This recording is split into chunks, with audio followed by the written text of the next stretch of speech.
अगला हफ्ता श्रेया काफी ज्यादा इंपॉर्टेंट होने वाला है। शुरुआत मार्केट ने आज से ही ऑलरेडी कर दी है, लेकिन सबसे इंपॉर्टेंट होने वाला है आने वाला संडे यानी कि 14 जून। श्रेया पूछे क्यों? यहाँ पे है प्रेसिडेंट ट्रंप का बर्थडे। 80 साल के आपको इस संडे को प्रेसिडेंट ट्रंप जो है वो होते हुए दिखाई देंगे, तो देखने वाली बात होगी कि अगले हफ्ते उनके बर्थडे का जो रिटर्न गिफ्ट है बाजार को क्या आता हुआ दिखाई देता है। इसके अलावा काफी सारा डेटा है जो अगले हफ्ते आने वाला है।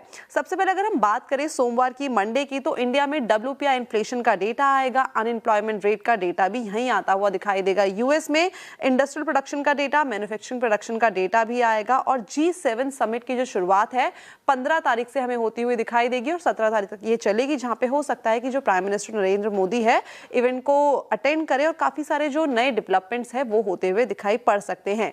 16 जून की तरफ बढ़ा जाए तो चाइना में काफी सारे डेटा आने वाला है। House price index, industrial production, retail sales का डेटा, अनएम्प्लॉयमेंट का डेटा। जापान में अगर हम बात करें तो इंटरेस्ट रेट डिसीजन जो है इस दिन आना है। साथ में यूएस में हाउसिंग स्टार्ट का डेटा आएगा और इंडिया में इंपोर्ट एक्सपोर्ट का डेटा भी आपको आता हुआ दिखाई देगा।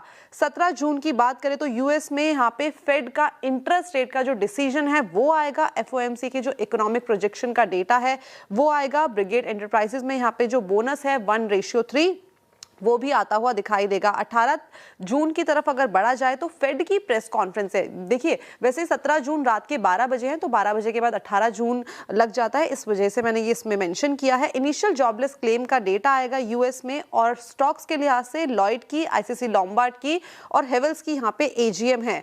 अब बात करते हैं शुक्रवार यानी कि 19 जून की। जापान में यहाँ पे इन्फ्लेशन का डेटा आएगा और रिलायंस इंडस्ट्रीज की यहाँ पे AGM होगी, तो पूरे के पूरे मार्केट की नजर यहाँ पे आती हुई आपको दिखाई देगी। और इसके अलावा संडे को एक और इंपॉर्टेंट इवेंट है, वुमेन्स वर्ल्ड कप। यहाँ पे इंडिया वर्सेस पाकिस्तान 14 जून को और 17 जून को इंडिया वर्सेस नीदरलैंड, यानी कि अगला हफ्ता फुल एक्शन।